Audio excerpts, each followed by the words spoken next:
Let there be bit, and there was bit.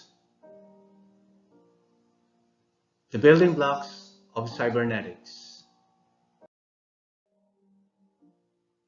The war of the cyber worlds has begun. It started with the flow of negative uncertainties to the direction steered by cyber neo-capitalists. Subtly and sadly, humanity and information are becoming data aggregates.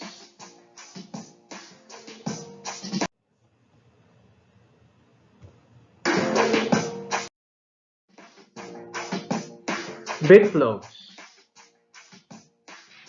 Information has hermeneutical and epistemic rootstocks in binary digits, or what we call negative uncertainties, or simply bits, whose essential characteristic is what we call flow. Flow is an activity, an area in between act and potency. Flow accompanies change, or is an agent of change. Heraclitus once said, "No man ever steps in the same river twice, for it's not the same river, and he's not the same man." The only permanent reality then is changed. The question is, in what direction and in whose direction? Answers to both questions require some level of pragmatic considerations and axiologic renditions. This is crucial because it describes how things have changed, progressed, or regressed throughout and beyond history. Like the iota, the flow of bit changes everything.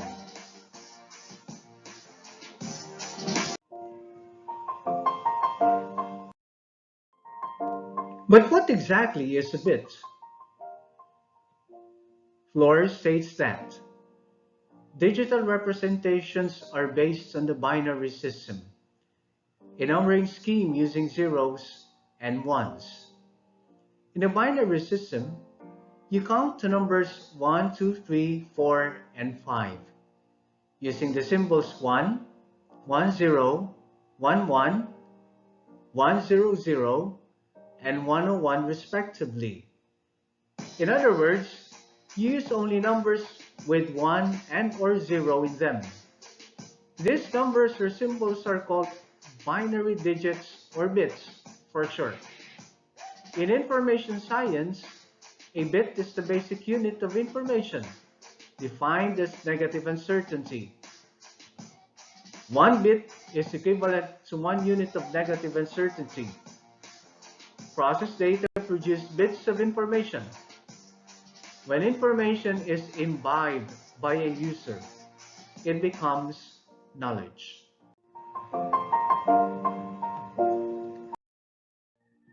Now let's talk about bit and zettabytes. A projection of 100 zettabytes or 100 trillion gigabytes at the disposal of a specific social media, for example, is equivalent to an unimaginable amount of information exponentially enough to create a force or energy that awaits direction. It needs a genius bit at his fingertips to rearrange the order in the universe, something only reserved for the gods or those who play gods. Power is no longer about the subjugation of people, but of control of the flow of information.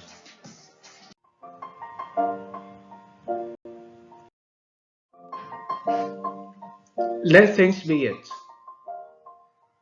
One natural way to decide is to let nature run its course. After all, there is a flux or flow of everything.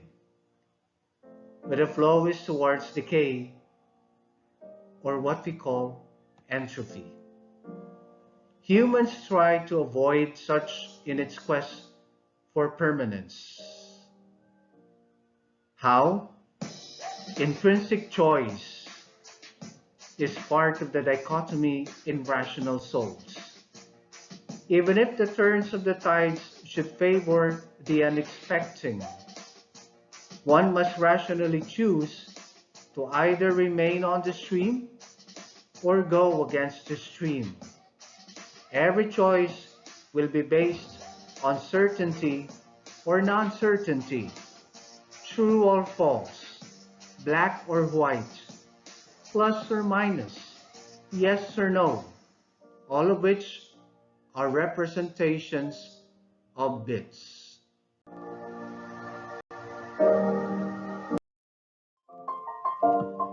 The article binary codes describes to us how bits operate. That is, they are translated into electric current flows.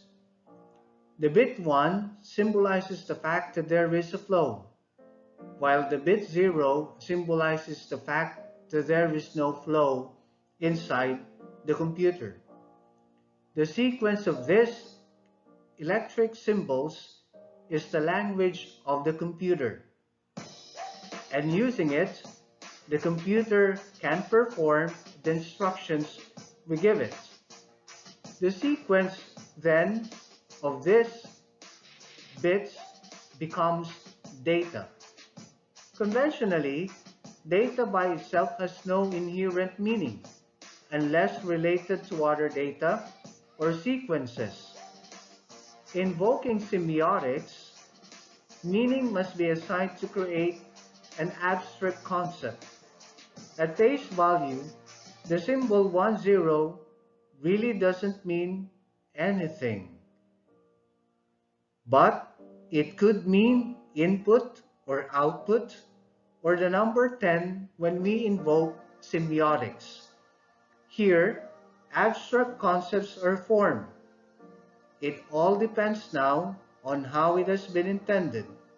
Hence, the whole process involves choices, our choices.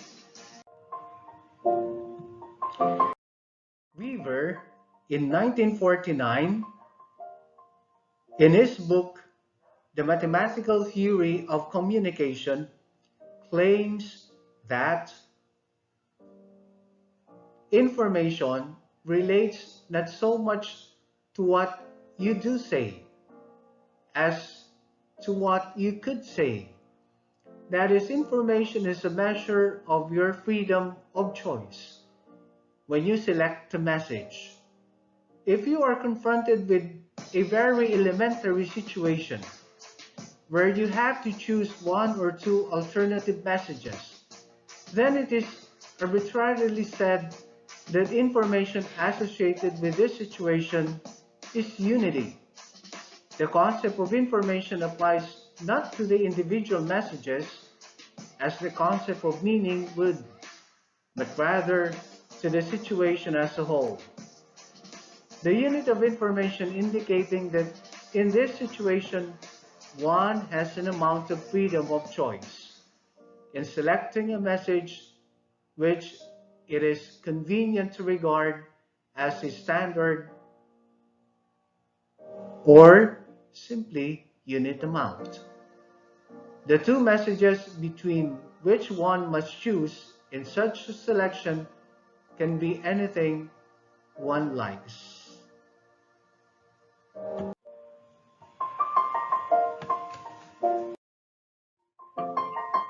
Now let's turn our attention to two important concepts, that is, flow and flaw.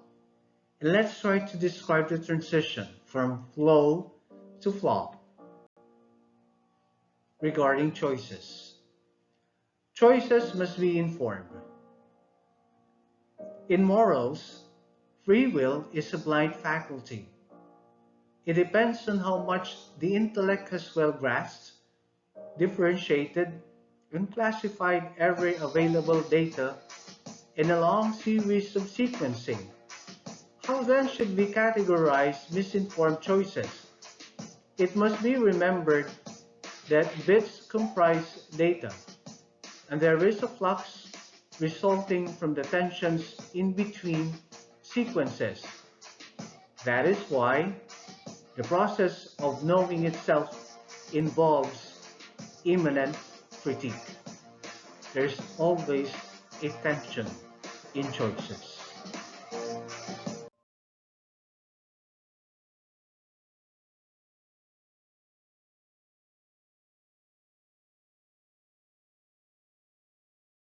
We said that dialectics, so-called objective dialectics, prevails throughout nature, and so-called subjective dialectics, dialectical thought, is only the reflection of the motion through opposites which assert itself everywhere in nature, and which, by the continual conflict of the opposites and their final passage into one another or into higher forms, determines the life of nature.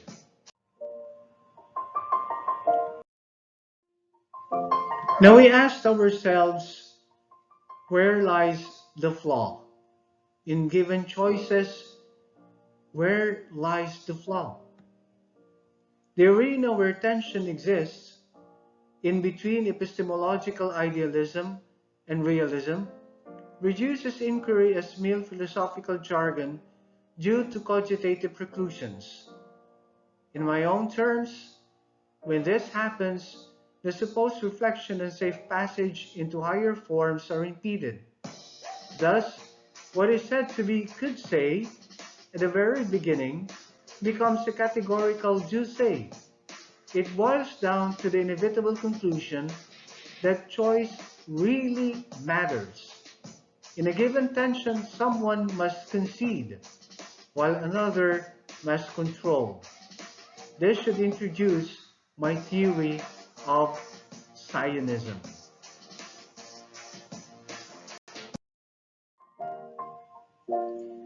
Thank you for watching, and I'll see you in my next vlog on Zionism.